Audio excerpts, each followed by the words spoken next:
Hey, welcome to WoodPort Guitars. Hey, welcome to WoodPort Guitars. Hi, welcome to WoodPort Guitars. Thanks for stopping by. Hi, and welcome to WoodPort Guitars YouTube channel's first year review. I'm going to talk about the builds and lessons from the first year on YouTube. So how it all started, my brother, who also plays guitar, sent me a picture and noticed the guy was playing a shovel guitar. So I had to know more. Turns out the picture is of Justin Johnson. And if you don't know who he is, you got to go check him out. He plays some really awesome stuff. Now, I've always wanted to build a guitar since I was probably 19, 20 years old. I just never have. So when my wife brought home some cigar boxes for me, it started. She brought 3 boxes home, and this is one of them. It took months before I started on this one. It was, I need this tool, I need that, I need this wood. But Cigar Box Guitar history tells us they were made from whatever was around. A desperation to play so much anything will work. So with that attitude, I just started. So I decided on a scarf joint, and I was watching Southern Fire Guitars at the time, and I thought, hey, I'm going to give that a try. I also decided to do a back angle on the body neck joint, and I got that from Del Puckett. So the box is a Rocky Patel, the edge. The neck is an old pine 2x2 from my brother-in-law, thank you George. The fretboard is poplar. The headstock, well, I'm not really sure, but I think it's sycamore, and it has a really cool grain pattern. The nut is Meranti wood, as is the bridge bottom, and the top is a brass rod that I had from other projects. The string retainer or tailpiece is for a door latch, and the tuners I actually stole from my first guitar, temporarily. This thing is tuned to open G. I tell you, I really like this guitar. It's a lot of fun to play. There's no pickups, no electronics, straight acoustic, no sound holes, no finish anywhere on this guitar. But as you can see, I play it a lot. So after building this guitar, I had so much fun building it, playing it. I was really excited about it, and it changed old playing patterns and habits that I had, because I couldn't rely on the box pattern pentatonic scale anymore across the fretboard. I was learning it linear or down the fretboard on a single string. And the same with chords. You couldn't just play the same old chord progressions. I had to learn new chords. I had to learn new scales, and it was really good for me. So with all that said, let me give you a little background. I bought my first guitar when I just turned 17. I purchased it at Altamont Mall in Altamont, Florida, way back in 1985. And I still have that guitar. It's hard to believe it's 39 years old. So I later bought a Les Paul Studio in 1992. Still have that guitar. Love it. I went to Audio Recording Technology Institute, Orlando, Florida, around 1994, and I love that. I love the recording studio, learned a lot, great teachers. Around 2012, I started working for a video production company, and I learned a lot, and pretty quick. And through all those years, I either played in a garage band or was recording bands. I did mobile on-site recording of bands and shows, and I've worked in a recording studio for a living. So I've been wanting to start a YouTube channel for about 13, 14 years. I could just never come up with something that I thought was a good fit for me. And that is what brought me around to doing what I'm doing. I'd been talking to my brother, and I had 2 boxes that were the same and enough wood to make 2 necks, so I decided I was going to make twins. One for him, one for me. And he was excited about it, and he's ready to get his guitar. And so off we went, and that's where the videos started. So the first real video that I released was around August 10th of 2023, and it was on getting started, marking out your frets, cutting fret slots, and it is really my best video view-wise. It is really close to 10,000 views, which is really awesome for a beginning channel in this small of a niche.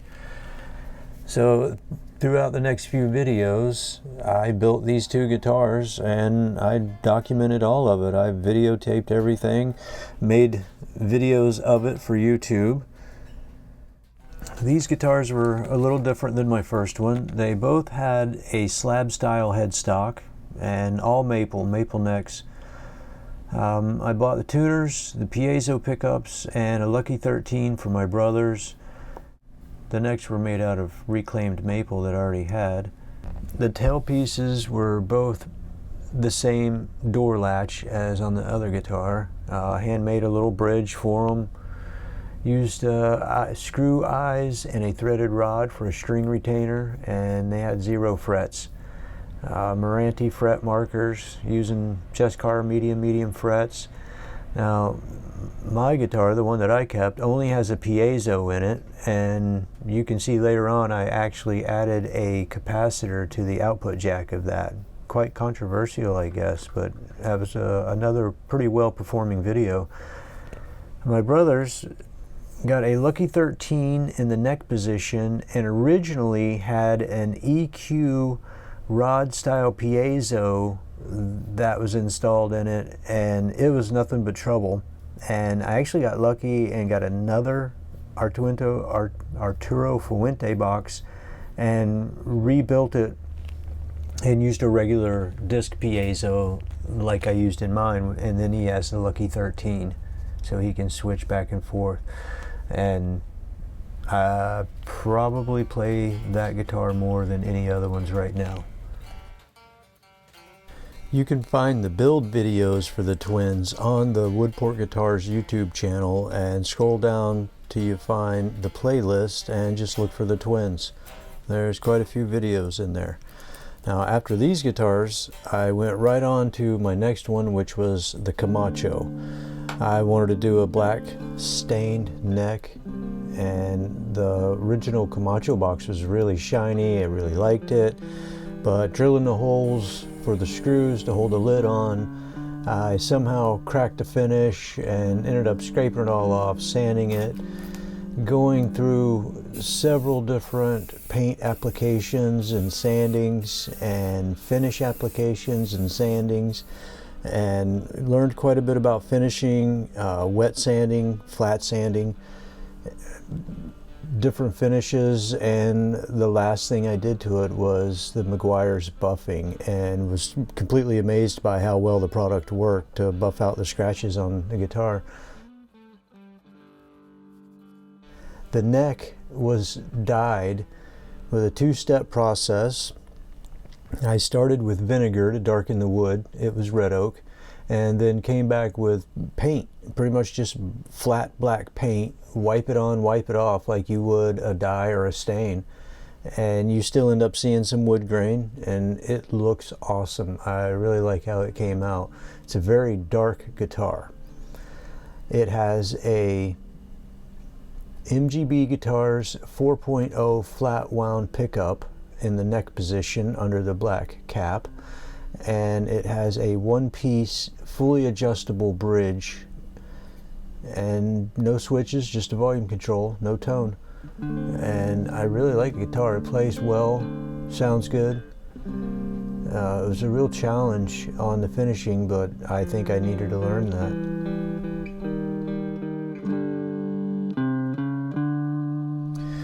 So for the next 2 builds I had coming up, I knew I wanted to do scarf joints, and I had seen Home Built Workshop made a scarf joint jig for gluing, and I think for carving, and I thought I was going to use it for carving, but I don't. I use it for gluing up the scarf joints, and got a video on that and the scarf joint jig for cutting the scarf joints that I use on my chop saw or miter saw, and could be adapted to be used on the table saw.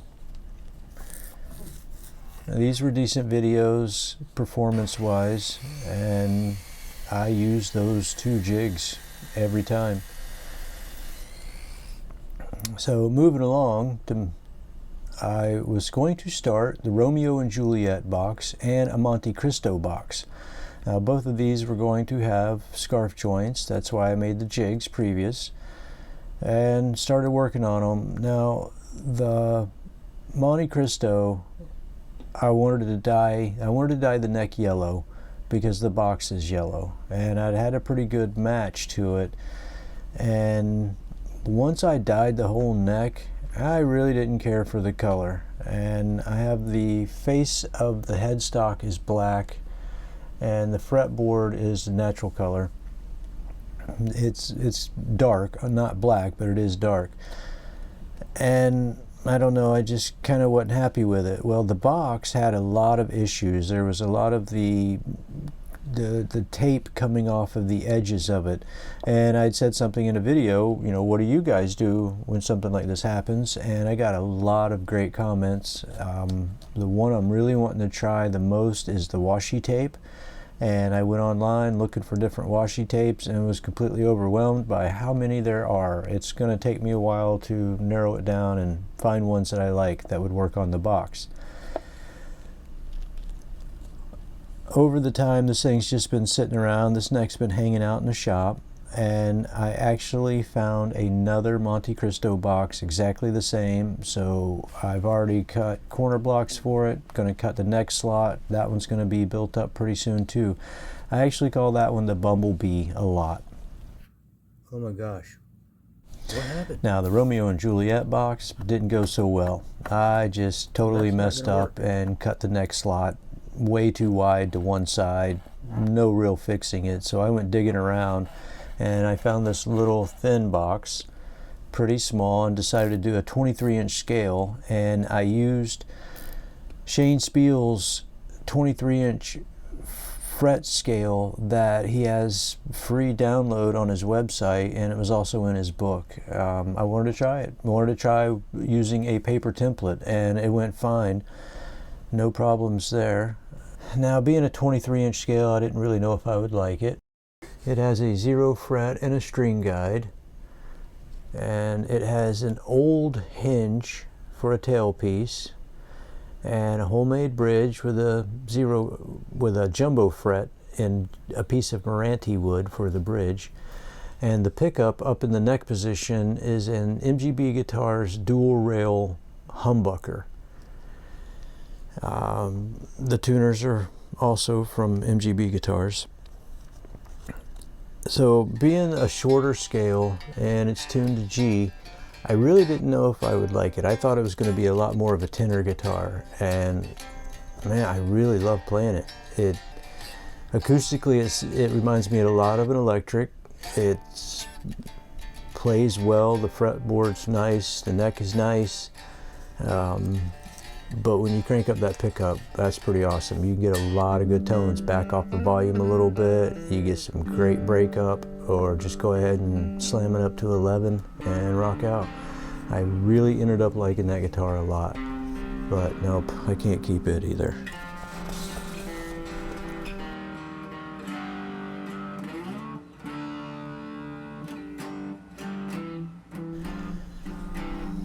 So moving down the line, I wanted to make a case for the Nemesis, and I wanted to make a case for my brother's guitar before he got it, but he ended up getting it before that. So I wanted to make a case for the Nemesis, and there's a couple of build videos on it. The first one is just getting started, getting my materials together and building the actual box.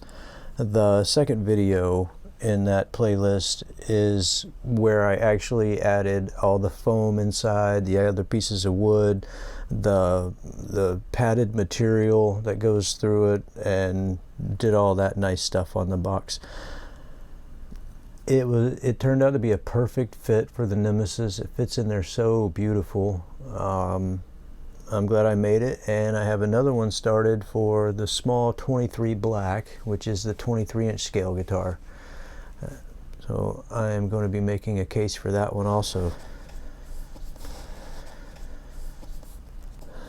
Now, moving on down, I didn't mention the acid amp. It showed up in one of the videos just as it was breadboarded. All the parts were on a breadboard, and it worked. It was awesome, and I was doing other little things to it, like adding a tone control. And the idea originally came from Adam Harris, Cigar Box Guitar builder out of Australia.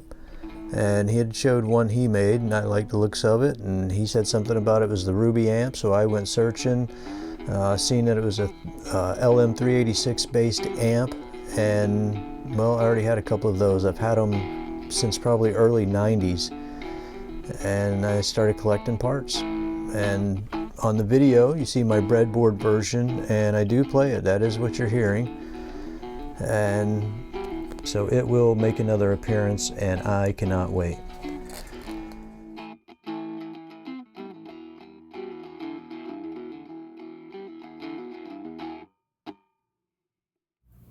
Thanks for watching. Hope you enjoyed it. WoodPort Guitars YouTube channel, 1 year review. Go to the channel and check out some of the videos. You'll see the one on the Twins, 23 Black, the Nemesis Comacho. We've got videos on jigs, and there's a lot more to come.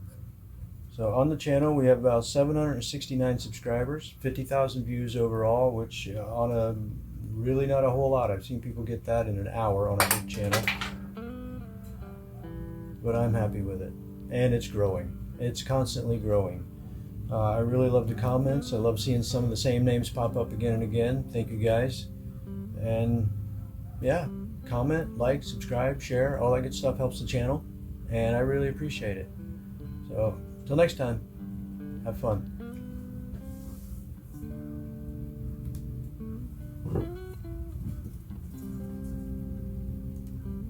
I think I'm going to leave it at that.